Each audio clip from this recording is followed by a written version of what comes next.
You ever turn the key, fire up your ride, and there it is, that little yellow light blinking back at you like a judgmental owl perched right on your dashboard?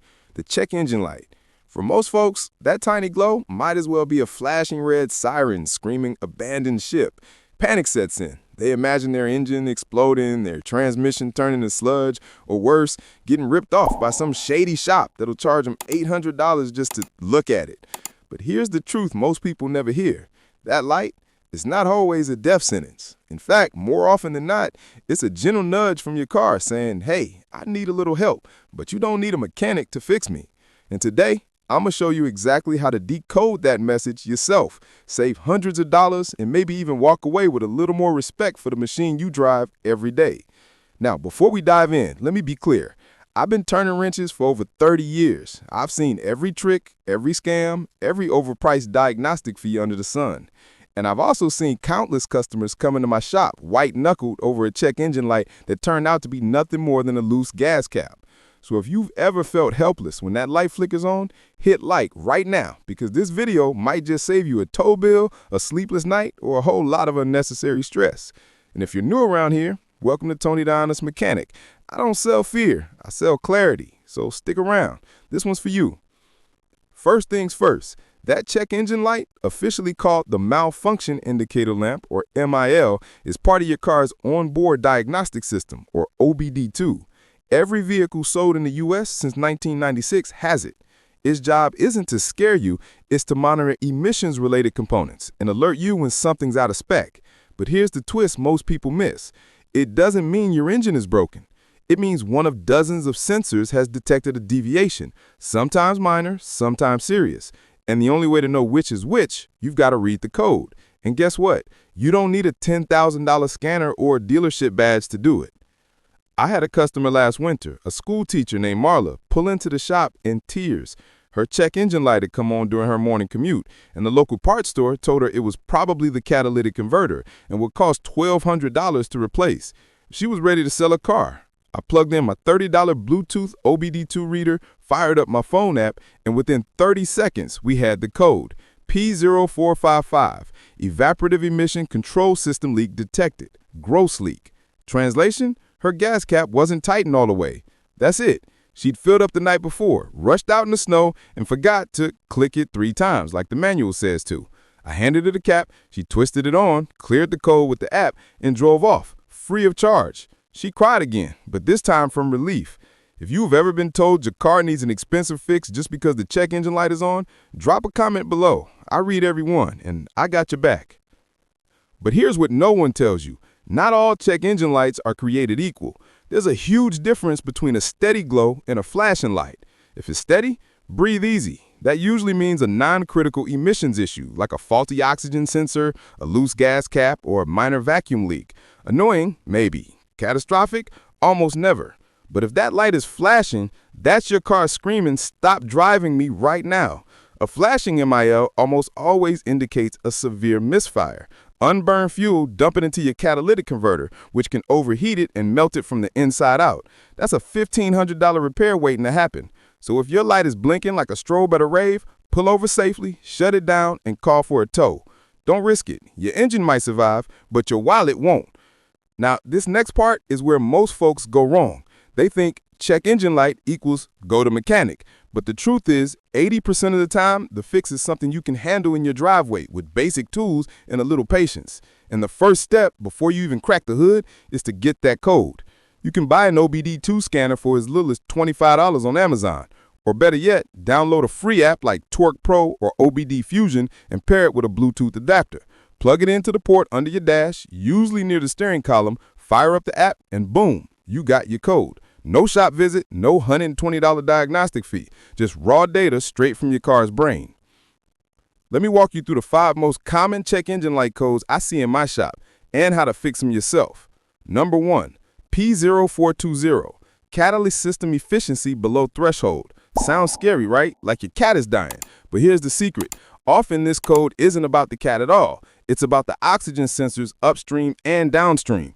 If the rear O2 sensor starts mimicking the front one, the computer thinks the cat isn't clemming the exhaust like it should. But sometimes it's just a lazy sensor. Before you shell out for a new catalytic converter, which is, by the way, one of the most overdiagnosed repairs in the industry, try replacing the downstream O2 sensor first. It costs $40, takes 20 minutes, and clears the code 60% of the time. Dealerships won't tell you that. They'd rather sell you the whole assembly.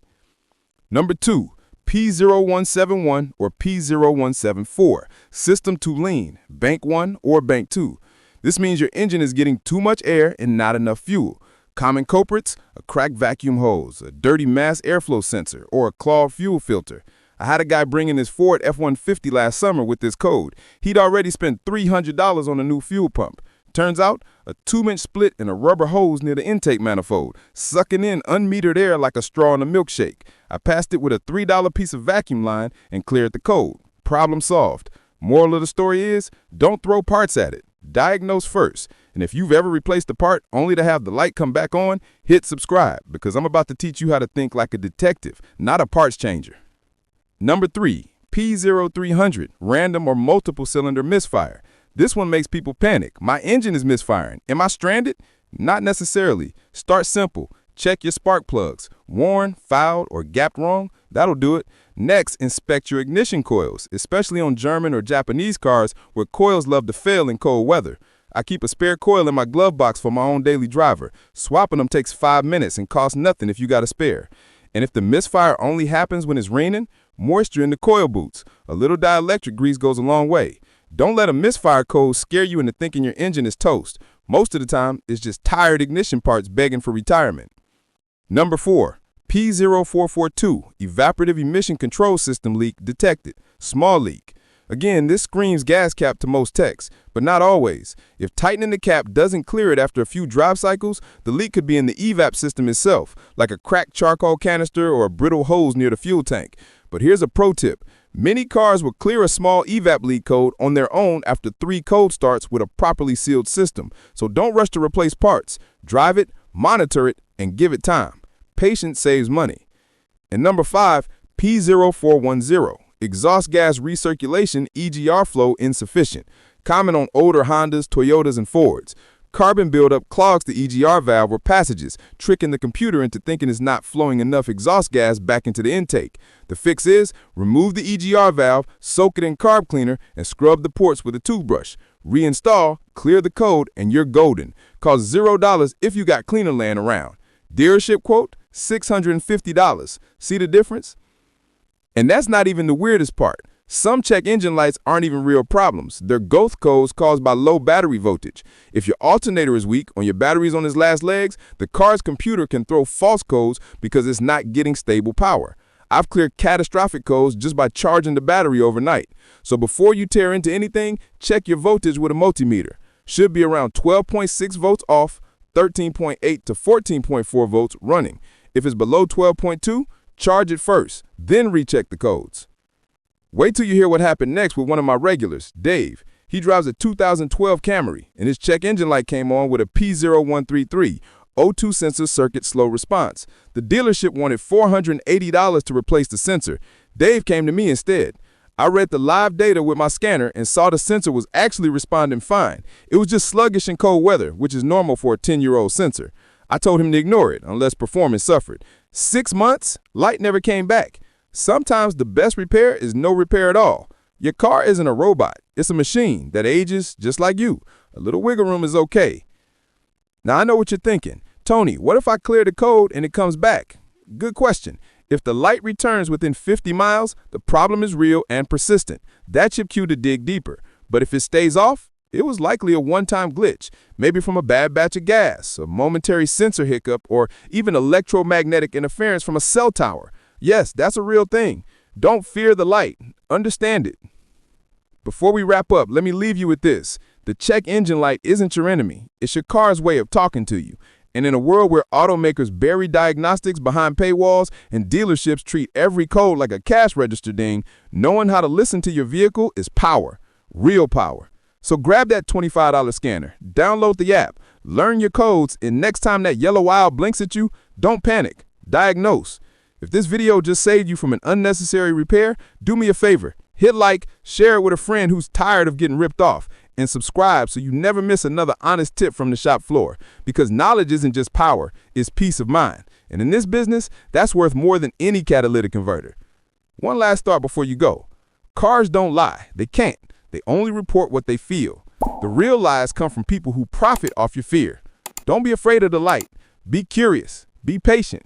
And remember, sometimes the simplest fix is right under your nose, or in this case, right under your gas cap.